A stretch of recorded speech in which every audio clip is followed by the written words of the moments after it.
اہل بیت اطہار رضی اللہ تعالی عنہم کے ذکر خیر کے لیے بطور خاص یہ جو 10 دن گزرتے ہیں تو مختلف انداز سے محافل کے ذریعے اسی طریقے سے نظر و نیاز کے انداز بھی ہوتے ہیں اور لوگ اصال ثواب کرتے رہتے ہیں، کرنا بھی چاہیے۔ اچھا، کچھ یہ ہوتے ہیں کہ وہ سوچ بنائے ہوئے ہیں کہ 10 محرم تک تو نیاز حسین کرنا چاہے تو یہ ہو سکتی، اس کے بعد سلسلہ یہ نہیں ہوتا۔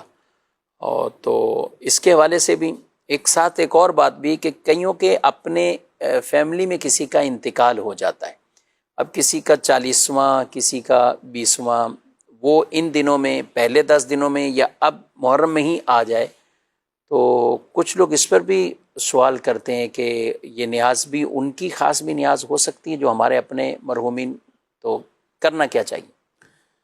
بسم اللہ الرحمن الرحیم۔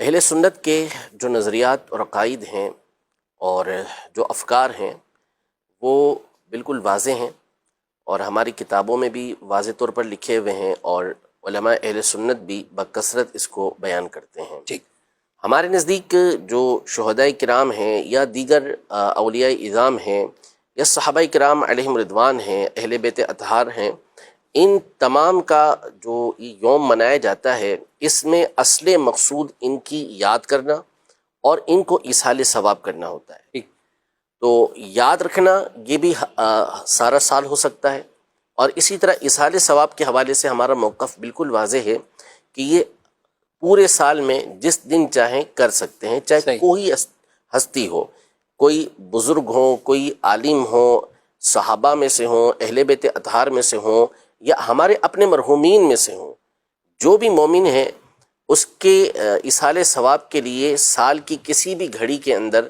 ایصال ثواب کیا جا سکتا ہے، اس میں کوئی رکاوٹ نہیں ہے۔ ہاں البتہ چونکہ جو مخصوص ایام ہوتے ہیں، جیسے برسی ہوتی ہے، عرس ہوتا ہے، تو اس میں خاص اہتمام کیا جاتا ہے، اور اسی طرح جو مشہور معروف ہستیاں ہوتی ہیں، بالخصوص جو جن کا عرس منانا یا جن کے ایام منانا یہ ہمارے درمیان رائج ہوتا ہے کہ خاص اس مہینے کے کئی دنوں تک ان کی جو ہے وہ یاد منائی جاتی ہے۔ جیسے بالخصوص یہ مہینہ، تو اس میں شہداء کربلا کو یہ خاص طور پر یاد کیا جاتا ہے، ان کو ایصال ثواب کیا جاتا ہے۔ 11ویں شریف کا مہینہ آتا ہے تو اس میں کئی دن تک سیدنا غوث اعظم رحمۃ اللہ تعالی علیہ کا ذکر خیر کیا جاتا ہے۔ اسی طرح 12ویں شریف کی تو بات ہی الگ ہے کہ اس میں تو مسلسل نبی پاک صلی اللہ علیہ وسلم کا ذکر تو سارے سال ہوتا ہے، لیکن ان دنوں میں خاص طور پر یہ کیا جاتا محافل ہے۔ کا انتظام ہے۔ تو اصل یہ ہے کہ ان دنوں کے اندر چونکہ ان کا ایک خاص تعلق ہوتا ہے، یوم وصال ہوتا ہے، تو اس لیے ہم اس دن کو خاص طور پر مناتے ہیں اور ان کی یاد میں ان کا تذکرہ بھی کرتے ہیں، ان کو ایصال ثواب بھی کرتے ہیں۔ ٹھیک، ہمارے نزدیک کوئی واجب نہیں ہے۔ ایک تو یہ واجب نہیں ہے کہ یہ جو محافل کی جا رہی ہیں یا جو ایصال ثواب کیا جا رہا ہے یہ کو واجب ہو، نمبر 1 یہ۔ دوسرا، یہ بالکل جائز اور مستحب کام ہے۔ اب اس کو واجب کہنے والا بھی غلط اور اس کو غلط کہنے والا بھی غلط، صحیح، اس کو ناجائز کہنے والا بھی غلط ہوگا۔ تو یہ جائز اور مستحب عمل ہے جو جب چاہے کیا جا سکتا ہے۔ تو ہم یہ نہیں کہتے کہ انہی دنوں میں کرنا لازم ہو، کیا اس لیے جاتا ہے تاکہ لوگ جمع ہو جائیں اور ان کی توجہ رہے، اور خاص ان کے جو دن ہیں اس اعتبار سے ان کو ایصال ثواب کیا جاتا ہے۔ اور شریعت مطہرہ میں ایک نہیں 20 مثالیں اس کی موجود ہیں کہ نبی پاک صلی اللہ تعالیٰ علیہ وآلہ وسلم دن مقرر کر کے نیک کام کیا کرتے تھے۔ صحیح، جیسے مثال کے طور پر اس کی بہت مشہور مثال ہے مسجد قباء، نبی پاک صلی اللہ تعالیٰ علیہ وسلم ہر ہفتے کو جایا کرتے تھے صحیح، اور وہاں جا کر آپ نماز پڑھا کرتے تھے۔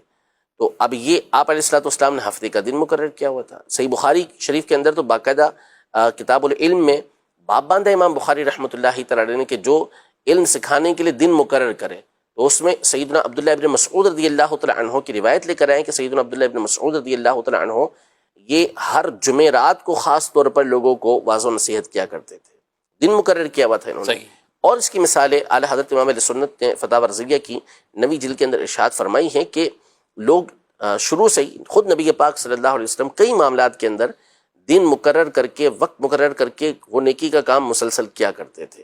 اور ہماری نمازوں کا وقت مقرر ہونا، تہجد کا وقت مقرر ہونا، اشراق و چاش کا وقت مقرر ہونا، اوابین کا وقت مقرر ہونا، روزوں کا وقت مقرر ہونا، یہ ساری چیزیں ہمیں بتاتی ہیں کہ نیکیاں یہ مقررہ وقت کے اندر کی جا سکتی ہیں۔ تو اسی بس یہ ہے کہ اس پر ہمیشگی اختیار کی جائے، اسے چھوڑا نہ جائے۔ اور دوسرا یہ کہ اس کو لازم نہ سمجھا جائے جو شریعت نے لازم قرار نہیں دیا. تیسرا یہ کہ اس کو غلط نہ سمجھا جائے, صحیح, اس کو ناجائز نہ سمجھا جائے. تو یہ چیزیں ہوتی ہیں. تو اب محرم کے سارے مہینے میں ہم شہدائے کربلا بالخصوص سیدنا امام حسین رضی اللہ تعالی عنہ کا ذکر مبارک کریں, اسی طرح اور دنوں میں ان کا ذکر مبارک کریں. تو یہ بالکل ایک ایسا کام ہے کہ جس پر اللہ پاک کی رحمتیں نازل ہوتی ہیں, صحیح. اور جب چاہیں ان کو ایصال ثواب کر سکتے ہیں. اور بالخصوص جو نیاز کے حوالے سے آپ نے گفتگو کی تو اس مہینے میں تو کرنا ہی چاہیے, لیکن امیر علیہ سنت نے سبیل کے حوالے سے خاص طور پر یہ ترغیب دلائی ہے کہ ایک تو ہمارے یہاں سبیلیں لگتی ہیں, جی, تو 10 دن یا مہینہ بھر کسی نے لگائی اور اس کے بعد وہ ختم ہو جاتی ہیں, وہ کچی ہوتی ہیں بالکل. لیکن بہتر یہ ہے, اچھا طریقہ یہ ہے کہ یہ مستقل ہونی چاہیے. جیسے بعض لوگ سبیل پوری ٹنکی بنا دیتے ہیں اور اس میں پانی کا اہتمام کروا دیتے ہیں, گرمی ہوتی ہے تو اس میں برف وغیرہ بھی ڈلوا دیتے ہیں, ٹھنڈے پانی کا اہتمام کرتے ہیں. یہ فائدہ مند زیادہ ہے کہ ان دنوں میں بھی بھلے اس میں نیت یہ کر لے کہ اس کا ثواب خاص طور پر امام حسین پاک رضی اللہ تعالی عنہ کو پہنچے, تو یہ اچھی بات ہو جائے گی ماشاء اللہ, اور مستقل بنیادوں پر ایک نیکی اور ثواب والا یہ کام ہوگا. اور باقی ہم اہل سنت کا تو الحمدللہ کسی بھی مہینے میں چاہے کوئی اپنے ہی رشتہ دار یا مرحومین کی فاتحہ دلاتے ہیں, تو ہمارا تو طریقہ کار یہی ہے کہ نبی رحمت صلی اللہ علیہ وسلم کے بعد ازواج مطہرات, اہل بیت اطہار, صحابہ کرام تمام کو ہی ثواب پیش کرتے ہیں. بالکل ایسا ہی ہے, پیش کرتے ہیں. یعنی ہم تو پوری امت کو پیش کرتے, جی ہاں, ان کے وسیلے سے پھر ساری امت کو پیش کر رہے ہوتے ہیں. تو یہ تو طریقہ کار چلتا ہوا آ رہا ہے, الحمدللہ اس میں کوئی حرج نہیں.